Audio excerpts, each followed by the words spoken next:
The empty success. James Harrison stood at the floor-to-ceiling windows of his penthouse office. Watching the sunrise paint San Francisco Bay in shades of gold and amber, at 34 he had everything the world told him he should want. His tech company was worth $8 billion. His name appeared on magazine covers, and his penthouse apartment overlooked one of the most beautiful cities in America. Yet as he sipped his morning coffee, a familiar emptiness settled in his chest like a stone. The irony wasn't lost on him.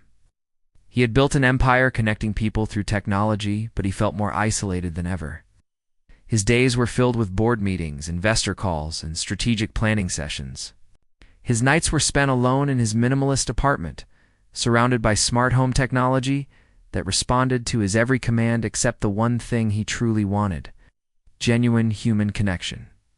The unexpected meeting 3 months earlier, everything had changed during what should have been a routine business trip to Portland. James had been visiting a potential acquisition target when his driver got lost in the city's winding streets, frustrated and running late. James had stepped out of his Tesla to get his bearings when he noticed a small art gallery tucked between a coffee shop and a bookstore. Something about the warm light spilling from its windows drew him in. Inside, he found himself surrounded by vibrant paintings that seemed to pulse with life and emotion. The artwork was unlike anything in his sterile corporate world. These pieces told stories of hope, healing, and human resilience. Beautiful, aren't they? A soft voice had said behind him. James turned to find a woman with shoulder length, auburn hair, and the most genuine smile he had ever seen. She wore a simple sundress and had paint stains on her fingers, but there was something luminous about her presence that made his breath catch. "They are," he had replied, suddenly feeling awkward in his expensive suit. "Did you create these?" "Some of them," Sophia Bennett had answered with a modest laugh. "I'm an art therapist. These pieces were created by my clients as part of their healing journey. Art has this amazing ability to help people express what words cannot." The careful courtship what followed was the most unconventional courtship of James's life. Instead of expensive restaurants and luxury experiences, Sophia introduced him to small coffee shops, where they talked for hours about dreams, fears, and the meaning of true success. She showed him community gardens where volunteers worked together to grow food for local families. She took him to art workshops where children from difficult backgrounds found joy and hope through creativity. For the first time in years, James found himself looking forward to something beyond quarterly earnings reports. He began making regular trips to Portland, each time discovering new layers of Sophia's compassionate nature. She worked with trauma survivors, helping them process their experiences through art. She volunteered at homeless shelters and organized fundraisers for underprivileged children. Sophia, in turn, was initially overwhelmed by James's world of private jets and luxury hotels. But as she got to know the man behind the fortune, she discovered someone who was genuinely kind, intelligent, and surprisingly vulnerable. James never flaunted his wealth around her, instead choosing quiet moments together where they could simply be themselves. The proposal 6 months after their first meeting. James knew he wanted to spend his life with this remarkable woman, but he also understood that Sophia was unlike anyone he had ever dated. She wasn't impressed by material possessions or social status. What mattered to her were authenticity, kindness, and the ability to make a positive difference in the world. The proposal happened not in some grand romantic gesture, but during a quiet evening in Sophia's small apartment. They were painting together, something that had become one of their favorite shared activities. As Sophia concentrated on mixing colors on her palette, James watched the way the lamplight caught the gold flecks in her brown eyes. "Sophia," he said softly, setting down his brush. "I know we come from different worlds, but you've shown me what really matters in life. Would you consider building something beautiful with me? Not just a relationship, but a partnership where we can use our combined strengths to help others?" When he pulled out the ring, it wasn't the massive diamond that most people would expect from a billionaire. Instead, it was a simple, elegant band with a modest stone that had belonged to his grandmother, a woman who had taught him that true wealth came from love and service to others. The challenge of different worlds, Sophia said yes. but their engagement period revealed the challenges they would face. The media attention was overwhelming for someone who had lived a quiet private life. Paparazzi followed them to coffee shops and art galleries. Business magazines wanted to know about the mystery woman who captured the tech billionaire's heart. More challenging were the subtle but persistent differences in their backgrounds. James's friends and colleagues, while polite, clearly didn't understand what he saw in someone so ordinary. They made comments about how lucky Sophia was to have landed such a successful man. Not recognizing her own achievements and the profound impact she had on her community, Sophia struggled with the constant scrutiny and the pressure to fit into a world where she felt like an outsider. She worried that she would never be sophisticated enough for James's social circle, that her simple pleasures and modest lifestyle would eventually bore someone accustomed to luxury and excitement. The wedding and new beginning despite these challenges. They married in a small ceremony attended only by close family and friends. Instead of an elaborate reception, they hosted a fundraising dinner for Sophia's art therapy program, raising over $2 million for mental health resources in underserved communities. The early months of marriage were a period of adjustment. James had purchased a beautiful home in Portland's West Hills, wanting to be closer to Sophia's work and community. He set up a satellite office there, allowing him to manage his business while being present in their relationship. But as the months passed, James began to notice something troubling. Despite their deep emotional connection and shared values, there was a distance between them that he couldn't quite understand. Sophia was loving and affectionate, but there was a part of herself that she seemed to keep carefully guarded. Their physical relationship, while tender and caring, lacked the passion and intimacy that James had expected would develop naturally over time.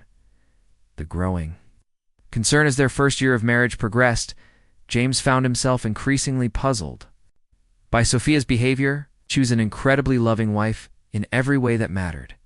She supported his work, challenged him to be more philanthropic, and had transformed his sterile lifestyle into something warm and meaningful. Yet there was an invisible barrier that seemed to prevent their relationship from reaching the deeper levels of intimacy he craved. Sophia was always gentle and accommodating, but James began to sense that she was holding something back. She would tense slightly when he held her too long, find reasons to redirect conversations that became too emotionally intense, and maintain a careful physical distance even in their most private moments. James had been patient, assuming that Sophia needed time to adjust to married life and the pressures of his public profile. But as months turned into a full year, he began to worry that perhaps he had been wrong about their compatibility. Maybe the differences in their backgrounds were more significant than he had realized. Maybe Sophia regretted her decision to marry him, but was too kind to say so. The successful businessman who could solve complex problems and navigate challenging negotiations found himself completely at a loss when it came to understanding his own wife. He loved Sophia deeply and believed she loved him too. But there was a mystery at the heart of their marriage that he couldn't solve. Something was preventing them from becoming truly united as partners. And James was beginning to fear that whatever it was might be too significant to overcome as he stood at his office window that morning. Watching the sunrise over the bay, James made a decision. He couldn't continue living with this uncertainty. He needed to understand what was happening in his marriage, even if the answer was something he didn't want to hear. Tonight, he would finally ask Sophia the questions he had been avoiding, regardless of where those answers might lead them. The uncomfortable truth that evening, James returned home to find Sophia in her art studio, a converted sunroom where she worked on personal projects and prepared materials for her therapy sessions. She was absorbed in a watercolor painting of a forest scene, her movements graceful and deliberate. Sight of her there, surrounded by her creative work, reminded him of why he had fallen in love with her in the first place. "That's beautiful," he said softly, not wanting to startle her. Sophia looked up with a smile that didn't quite reach her eyes. "Thank you. It's for the Children's Hospital. I'm teaching a workshop there next week." James pulled up a chair beside her, something he had done countless times before, but tonight felt different. The weight of unspoken questions hung heavy between them. "Sophia, can we talk about something important?" he asked gently. She set down her brush with careful precision. a gesture James had learned often preceded her emotional retreat. "Of course, what's on your mind?" "Us," he said simply. "Our marriage. I feel like there's something we're not addressing, and I can't figure out what it is." The color drained from Sophia's face, and James watched as her carefully maintained composure began to crack. She looked down at her hands, paint-stained fingers trembling slightly. "James, I don't know what you mean," she said quietly. But her voice lacked conviction. The patient pursuit James had built his fortune by reading people, by understanding what they needed even when they couldn't articulate it themselves, recognized the signs of someone wrestling with a truth they were afraid to share. "Sophia, look at me," he said gently, waiting until her brown eyes met his. "I love you. There's nothing you could tell me would change that. But I feel like you're carrying something alone, and I want to help." For a long moment, they sat in silence. James could see the internal battle playing out across Sophia's expressive features, a fear warred with longing, secrecy with the desire for honesty. "I'm not the woman you think I am," she whispered finally. "What do you mean?" Sophia stood abruptly, moving to the window that overlooked their garden. The evening light cast her silhouette in soft shadows, making her appear fragile and ethereal. James. "When you married me, you thought you were getting someone normal, someone who could be a proper wife to you. But I'm not normal. I'm broken in ways that can't be fixed." The word broken hit James like a physical blow. "Sophia, you're not broken. You're the strongest, most compassionate person I know." She turned back to him, tears glistening in her eyes. "You don't understand? There are things about me, about how I am, that I should have told you before we got married. I was selfish. I wanted so badly to be normal, to have a normal relationship, that I convinced myself it might work."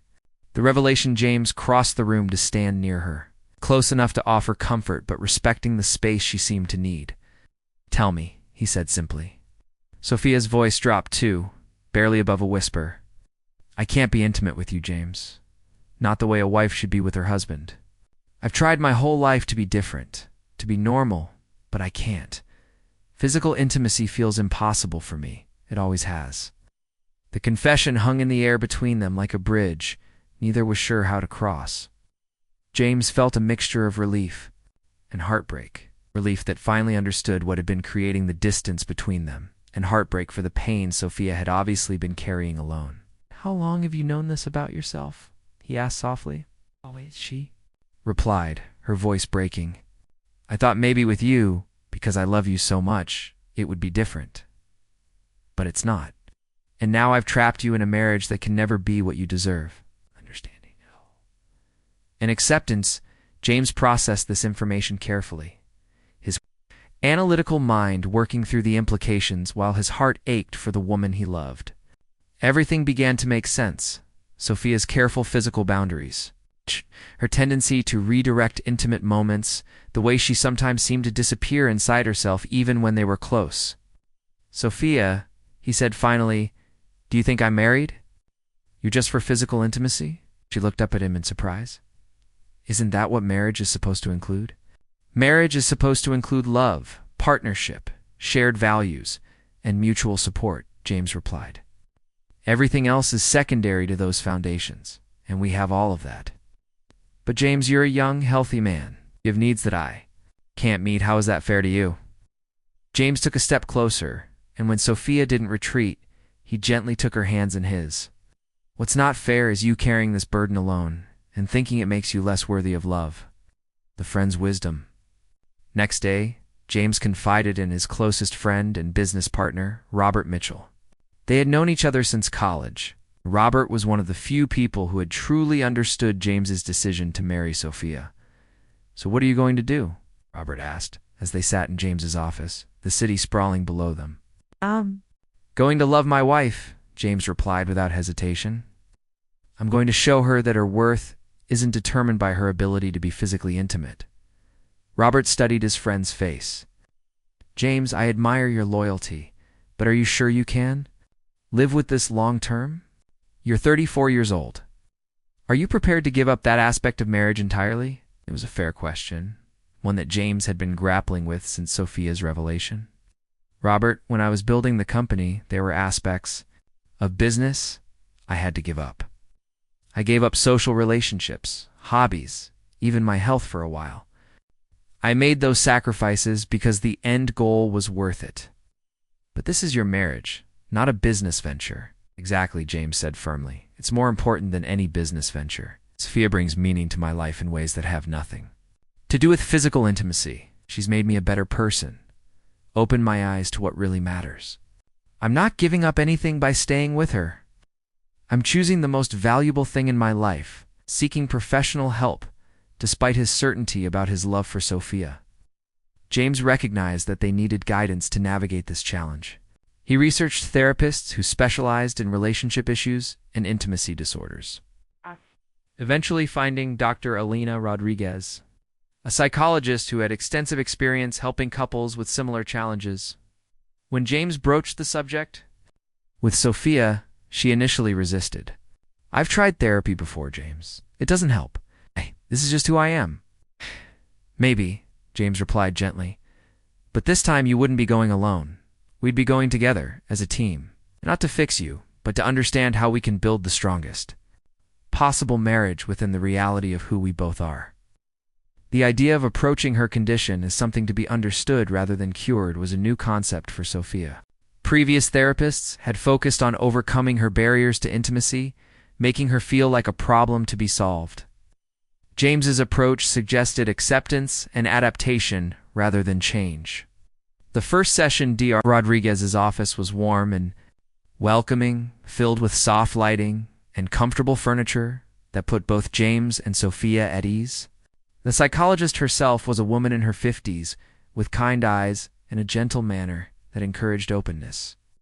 I want you both to know that there are many ways to build a fulfilling marriage, Dr. Rodriguez began. Every couple has to find what works for them, and there's no single model that defines a successful relationship. Over the course of their first session, Sophia shared more about her experience than she ever had before. She described the confusion and shame she had felt since adolescence, the failed attempts at romantic relationships, and the overwhelming fear that she was fundamentally flawed.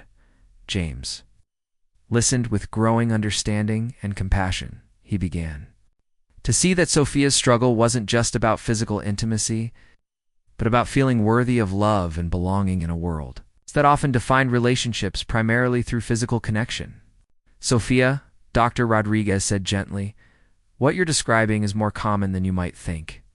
Many people experience varying degrees of difficulty with physical intimacy for a variety of reasons. You're not broken, and you're not alone. Building new foundations as they continued with therapy sessions over the following weeks, James and Sophia began to develop new ways of connecting and showing love. They explored forms of physical affection that felt comfortable for Sophia. Holding hands, cuddling while watching movies, gentle massages that focused on relaxation rather than arousal. They also discovered that their emotional intimacy could be deeper and more meaningful than either had previously experienced. They began having long conversations about their dreams, fears, and hopes for the future.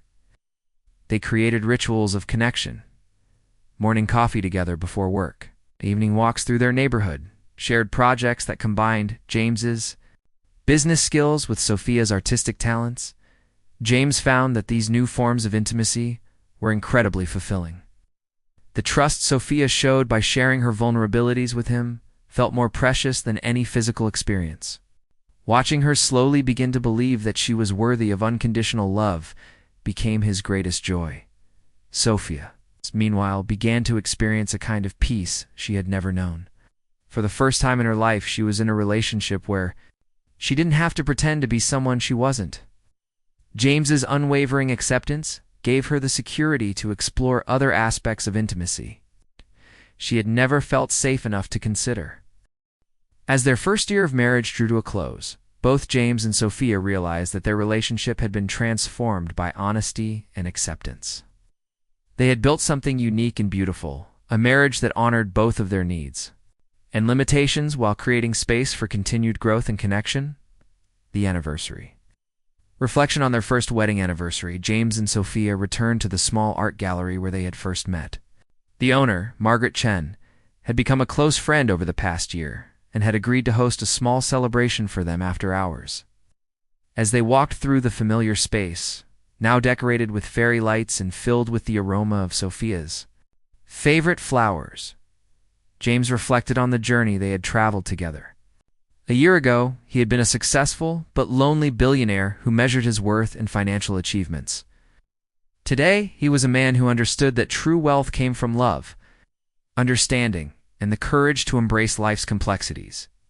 "You remember what you told me that first day we met?" James asked as they stood before the painting that had first caught his attention. Sophia smiled, her eyes bright with unshed tears of joy. "I said that art has the ability to help people express what words cannot." "You were right," James replied, pulling her gently into his arms. "Our love story has been like creating a work of art together. It's not the traditional painting that everyone expects to see, but it's uniquely ours and more beautiful because of it." The unexpected challenge, their peaceful progress, was tested 2 months later when James's grandfather, Thomas Harrison, came to visit. At 86, Thomas was a formidable man who had built the family's original fortune in real estate. He was also someone who held very traditional views about marriage and family. James had always respected his grandfather deeply, but he knew that Thomas might struggle to understand his unconventional marriage. The older man had been asking pointed questions about when James and Sophia planned to start a family. Questions that touched on sensitive areas the couple was still navigating. During dinner at their home, Thomas observed the interactions between his grandson and daughter-in-law. With the sharp eye of someone who had spent decades reading people and situations, Sophia Thomas said over dessert, "James tells me you work with troubled children through art therapy." "Oh, that's admirable work." "Thank you, Mr. Harrison. It's very fulfilling. These children have such resilience and creativity, even in the face of difficult circumstances." Thomas nodded approvingly. "Building character through adversity. I respect that." He paused, then continued with characteristic directness. "I hope you and James will be thinking about children of your own soon. The Harrison family name needs to continue." The family pressure, the comment hung in the air like a challenge. James felt Sophia tense beside him, and he knew that this was a conversation they would need to have privately later. They had discussed children in general terms, both agreeing that they wanted to be parents someday. But they hadn't yet worked through the practical and emotional complexities of how that might happen, given their unique circumstances. "Grandfather," James said carefully, "Sophia and I are focused on building our marriage foundation right now. Children will come when the time is right." Thomas studied them both with perceptive eyes. "In my day, couples didn't wait so long to start families. The foundation you speak of gets stronger with children, not before them." After Thomas retired to the guest room, James found Sophia standing on their bedroom balcony, looking out at the city lights. The weight of unspoken concerns was evident in her posture. "He's right, you know," she said quietly when James joined her. "Most couples your age would already be thinking seriously about children. Another way I'm not the wife you should have." James felt a familiar surge of protective love for this woman who was so hard on herself. "Sophia, stop. You're exactly the wife I should have, the only wife I want." "But James, how can we have children when we can't even?" She trailed off, unable to finish the sentence. The conversation about future James had been anticipating this conversation for months. He had done extensive research, spoken confidentially with medical professionals, and even consulted with other couples who had faced similar challenges. "There are many ways to build a family," he said gently. "Medical science has created options that didn't exist for previous generations. But more importantly, we don't have to figure everything out tonight." Sophia turned to look at him, vulnerability written across her features. "What if I can never be the mother you want your children to have? What if I can't even get to the point where having children is possible?" "Then we'll find another way," James replied with quiet certainty. "Adoption, surrogacy. Or maybe we'll discover that our family is meant to look different than we originally imagined. What matters is that we face these decisions together." The conversation continued late into the night. They talked about their fears, their hopes, and their willingness to explore all possibilities. James shared his research about couples who had successfully navigated similar challenges, while Sophia expressed her deep desire to be a mother despite her uncertainties about the path to get there. The breakthrough moment 3 weeks later. During a therapy session with Dr. Rodriguez, something shifted. They'd been working on trust exercises and communication techniques when Sophia suddenly stopped mid-sentence. "I want to try," she said, her voice stronger than James had heard it in months. "I want to try to move forward physically, I mean. Not because I feel pressured, but because I trust you completely now. I trust that you won't push me beyond what I can handle." Dr. Rodriguez smiled encouragingly. "Now, Sophia?" "For the first time in my life, I feel safe enough to be vulnerable," Sophia replied, looking directly at James. "I've spent so many years protecting myself from rejection and disappointment that I never allowed myself to truly trust anyone. But James has shown me that love doesn't require perfection." The journey forward, what followed, was a gradual process of discovery and gentle exploration. With Dr. Rodriguez's guidance, they learned techniques for maintaining emotional connection. During physical intimacy, they discovered that Sophia's barriers weren't insurmountable, but rather required patience, understanding, and a completely different approach than either had previously experienced. James learned that his role wasn't to overcome Sophia's resistance, but to create such a safe and loving environment that her defenses could naturally lower. Sophia discovered that intimacy wasn't something she had to endure or fake, but could be a genuine expression of the deep love she felt for her husband. The process wasn't linear. There were setbacks and moments of frustration for both of them. But each small step forward was celebrated, and each challenge was met with renewed commitment to their partnership. The new understanding 6 months. After their breakthrough, James and Sophia hosted a dinner party for their closest friends and family. As James watched his wife laugh with their guests, he marveled at the transformation in both of them. Sophia had blossomed into a more confident version of herself, no longer hiding behind carefully constructed walls. She had started speaking publicly about art therapy and was being recognized as a leader in her field. James, meanwhile, had discovered that true success wasn't measured in financial achievements, but in the depth of one's relationships and the positive impact one could make on others. He had restructured his business to focus more on philanthropic ventures and had become a major supporter of mental health initiatives. Their relationship had become a model for other couples facing similar challenges.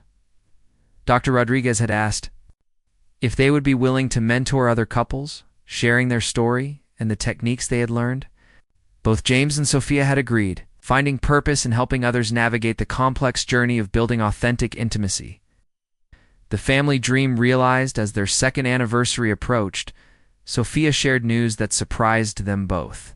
Their patient work together. Their relationship had evolved to the point where starting a family naturally was not only possible, but felt like the next beautiful chapter in their love story. "Are you ready for this?"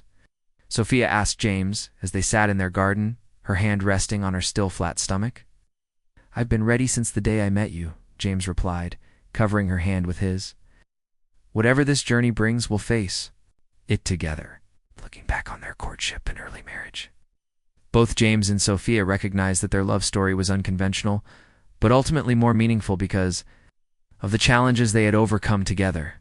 They had learned that true intimacy wasn't just physical but encompassed emotional, intellectual, and spiritual connection.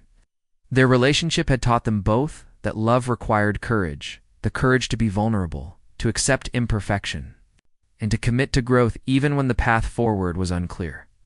As they prepared to welcome a new life into their family, they did so with the confidence that comes from having built something genuine and lasting together.